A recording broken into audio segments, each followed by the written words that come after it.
Vlad Dracula एक बेरहम इंसान था, ये तो हम देख ही चुके थे। लेकिन उसका दिमाग इतना शैतानी हो सकता है और उसके दिमाग के अंदर इस तरह के शैतानी मंसूबे आ सकते हैं, ये आज के एपिसोड के अंदर हमें देखने को मिल चुका है। आज का एपिसोड काफ़ी ज़्यादा मज़ेदार था, जहाँ पे स्टोरी 2 तरह से हमें देखने को मिली। एक तो ज़ैनल आगा और व्लाद ड्रैकुला की देखने को मिली और व्लाद ड्रैकुला ने जिस तरह काम तमाम किया आज के एपिसोड के अंदर ज़ैनल आगा का और जो शैतानी मंसूबा बनाया, वो बहुत ही ज़्यादा कमाल का था।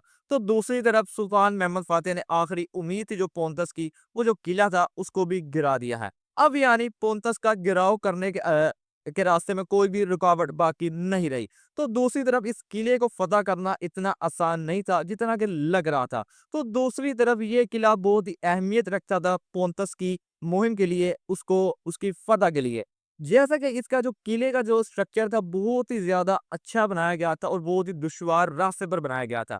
ये किला पहाड़ों के ऊपर बनाया गया था। यानी आप इसके ऊपर बराह रास्त हमला नहीं कर सकते अपनी तोपों या मंजीगों से। आपको इसके लिए एक फ़ौज चाहिए होगी, पैदल फ़ौज या घोड़ों की फ़ौज चाहिए होगी जो इस किले को फ़तह कर सके। लेकिन उसके लिए भी बहुत सी मुश्किलात आपको सामने आ सकती हैं, यानी रास्ता बहुत ही दुश्वार था। तो दूसरी तरफ अगर आप इस किले को फ़तह नहीं करते और पोंतस का घेराव करते हैं, तो इसकी जो फ़ौज मौजूद होगी इस किले के अंदर, वो पीछे से आके आपकी फ़ौज के ऊपर हमला कर सकती है।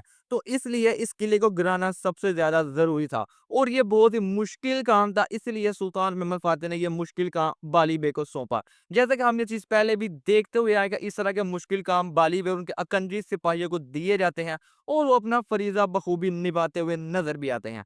बाली वे फिर अपने अकंजी सिपाहियों के साथ में शामिल वे भी इनके साथ वहाँ पर चले जाते हैं जहाँ पर ये किला मौजूद था और इस किले को सांपों का किला भी कहा जाता था। लेकिन जब वो किला देखते हैं और रास्ता देखते, जो रास्ता जा रहा था, उनको ये बात समझ आ चुकी थी कि ये हमारा बहुत ही ज़्यादा कठिन और मुश्किल फरीज़ा होने वाला है इस किले को गिराने के लिए। और ये भी बात जानते हैं कि अगर हम सीधा बराह रास्त जाके इसके ऊपर हमला करेंगे, तो हम इस किले को कभी भी गिरा नहीं पाएँगे। इसके लिए उन्हें एक ऐसा रास्ता चाहिए था जिस रास्ते के चलते हुए वो अचानक इस किले के ऊपर हमला कर पाएँ ताकि इसकी फ़तह आसान हो सके। इसके लिए वो घोड़ों को अपने जंगल के अंदर ही छोड़कर तो पैदल ही छुप कर चले जाते हैं इस किले की तरफ और अचानक इस किले के ऊपर हमला भी कर देते हैं। लेकिन इस किले के अंदर जाना इतना आसान नहीं था और उनको बहुत से अपने सिपाहियों की कुर्बानी भी देना पड़ती है, बहुत से सिपाही उनके यहाँ पर शहीद भी हो जाते हैं। लेकिन बिल आखिरकार वो इस किले के अंदर चले जाते हैं, लेकिन उन्हें इस चीज़ का इल्म नहीं था कि आगे उनका इंतज़ार यूनानी आग कर रही है। ये यूनानी आग वही थी जो हमें कुस्तुनतुनिया के अंदर भी देखने को मिली थी, जिसकी वजह से बहुत से सिपाही शहीद भी हो चुके थे। तो यहाँ पर भी जब यूनानी आग से इनके सिपाहियों के ऊपर हमला किया जाता है, तो बहुत सारे सिपाही इनके यहाँ पर भी शहीद हो जाते हैं। लेकिन बिल आखिरकार जैसा कि उनकी फौज फसीलों और मेन दरवाजे से अंदर आज भी तो बिल आखिर इस किले को गिराने में कामयाब हो जाते हैं।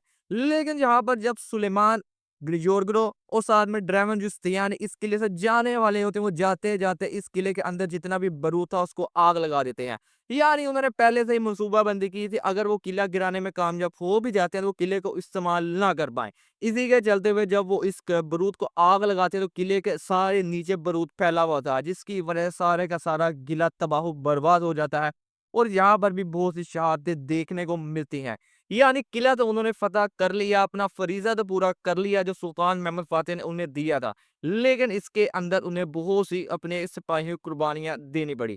तो दूसरी तरफ ज़ैन आगा को कुर्शुदान ने बहुत ही ज़्यादा समझाया इस एपिसोड के अंदर भी कि तुम व्लाद ड्रैकुला के मामले के पीछे ना जाओ। अगर तुमने कुछ करना भी है तो मुझे बताए बगैर नहीं करना। लेकिन यहाँ पर ज़ैन आगा ने 2 गलतियाँ की। एक गलती तो उन्होंने कुर्चुद्वान को बताए बगैर व्लाद ड्रैकुला के पीछे चले गए और दूसरा उसको खुलेआम जो धमकी दे दी उसके सिपाहियों के सामने कि मैं तुम्हारा दिल निकाल लूँगा और अपने जनिचरी को लोगों को पेश करूँगा जब मैं तुम्हारी गद्दारी को साबित कर दूँगा। यहाँ पर ही व्लाद ड्रैकुला को समझ आ चुकी थी कि ज़ैनुल आगा इसके पीछे ज़रूर आएगा और साथ ही फिर ज़ैनुल आगा अपने सिपाहियों की मदद से वो दोनों इफ़्लाक के सिपाहियों को भी पकड़ लेता है। और पकड़े जाने के बाद वो दोनों सिपाही के ऊपर काफ़ी ज़्यादा तशद्दुद करने के बाद एक सिपाही ये बात मान लेता है, कबूल कर लेता है कि उसने झूठी गवाही दी थी व्लाद ड्रैकुला के कहने के ऊपर। और इसके बाद जिस वक़्त ज़ैनुल आगा ये सारी बात बताने के लिए सुल्तान महमद फ़ातिह को जा रहे होते हैं, यहाँ पर शैतानी दिमाग हमें देखने को मिलता है व्लाद ड्रैकुला का। उस वक़्त वो बहादुर पाशा के साथ होता है। वहाँ पर उसका सिपाही आकर उसे ये बताता है कि ज़ैनुल आगा की तरफ जो एक ख़त आ रहा था कबूतर के ज़रिए वो हमने हासिल कर लिया है।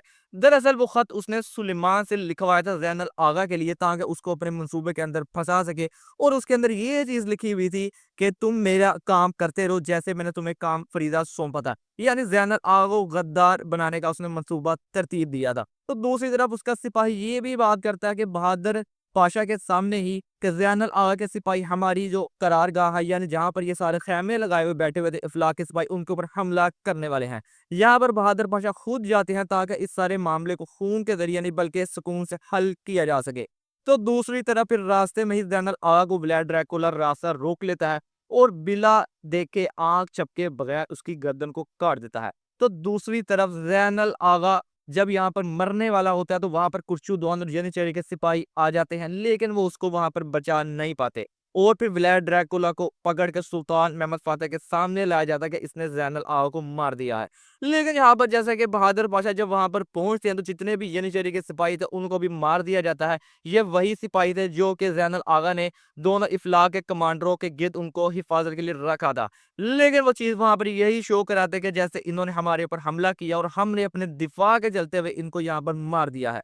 और जब सुल्तान महमद फातेह ये सारी चीज़ें देखते हैं तो वहाँ पर सारी की सारी चीज़ें ज़ैनुल आगा के खिलाफ ही जाती हैं। एक वो ख़त जो कि लिखा गया था सुलेमान की तरफ से ज़ैनुल आगा को जो कि व्लाद ड्रैकुला ने ही लिखवाया था और दूसरा बहादुर पाशा भी इस बात की गवाही देते हैं कि इसके सिपाहियों ने इफ़्लाक के सिपाहियों पर हमला करने की कोशिश की है। तो यहाँ पर व्लाद ड्रैकुला ने ज़ैनुल आगा एक तरफ काम भी तमाम कर दिया और दूसरी तरफ बिल्कुल बरी साबित हो गया एक दफ़ा दोबारा जैसे कि पिछले भी एपिसोड के अंदर वो बेगुनाह साबित हो चुका था। और दूसरी तरफ जैसा कि ट्रेलर के अंदर जो चीज़ दिखाई गई थी इसहाक पाशा को लेकर उसके अंदर भी कोई ना कोई मंसूबा ज़रूर शामिल है व्लाद ड्रैकुला का।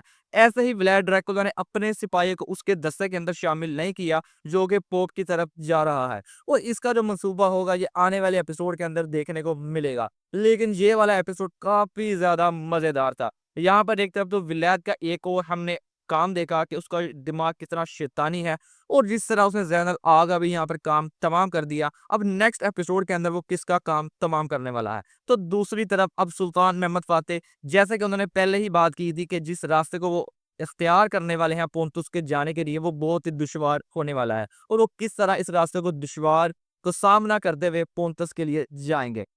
ये एपिसोड काफ़ी ज़्यादा मज़ेदार था। आपको आज का एपिसोड कैसे लगा? कमेंट करके ज़रूर बताइएगा। वीडियो अच्छी लगी हो तो वीडियो को लाइक कीजिएगा। मिलते हैं आपसे नेक्स्ट वीडियो में।